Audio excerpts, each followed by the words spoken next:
নমস্কার বন্ধুরা, তোমাদের সবাইকে অনলি নার্সিং ইউটিউব চ্যানেলে স্বাগত জানাই। আজকে আমরা ডিসকাশন করব যে গ্রেড 2 স্টাফ নার্সের যে ইন্টারভিউ হয়েছিল 13 তারিখে ফার্স্ট শিফটে কী কোশ্চেন জিজ্ঞেস করেছিল। তো প্রথমে ওখানে একটা ডিকটেশন হয়, ডিকটেশন হওয়ার পর তোমাকে তোমার যেই টেবিল নাম্বারটা তোমাকে লিখে দিচ্ছে ওরা, তুমি ওই টেবিল নাম্বারে গিয়ে বসবে এবং তারপরে একের পর এক কলিং বেল দিয়ে তোমাকে ডেকে নেওয়া হবে এবং অ্যাজ ওয়াইজ তোমাকে কোশ্চেন জিজ্ঞেস করা হবে। প্রথমে এন্টার করে তুমি ওখানে নিজেকে ইন্ট্রোডিউস করবে ক্যামেরার সামনে, এবং ইন্ট্রোডিউস করা হয়ে গেলে ম্যাডাম যিনি বসে থাকেন, তো প্রত্যেকটা টেবিলে টোটাল 2জন করে ম্যাডাম বসছেন, তো ওনারা কোশ্চেন জিজ্ঞেস করছেন। তো দেখে নিই যে ফার্স্ট শিফটে কী কোশ্চেন জিজ্ঞেস করেছিল।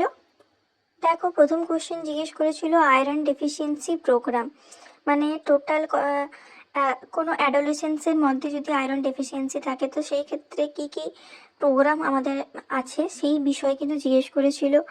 সেকেন্ড জিজ্ঞেস করেছিল যে নিওনেটাল ডায়রিয়া কি, বা নিওনেটাল ডায়রিয়া হলে তুমি তাকে কি ডায়েট দেবে, বা মাদারকে তুমি কি বোঝাবে, বা চাইল্ড যদি কোনো 3 থেকে 4 বছরের কোনো বাচ্চা এসে থাকে তো বাচ্চাকে তো তুমি বোঝাবে না, তুমি বোঝাবে তার পেরেন্টস কিংবা তোমার মাকে। তো সেই ক্ষেত্রে তুমি কি ডায়েট প্রেফার করবে সেটা জিজ্ঞেস করেছিলেন। IMNCI কালার কোড কি সেটা।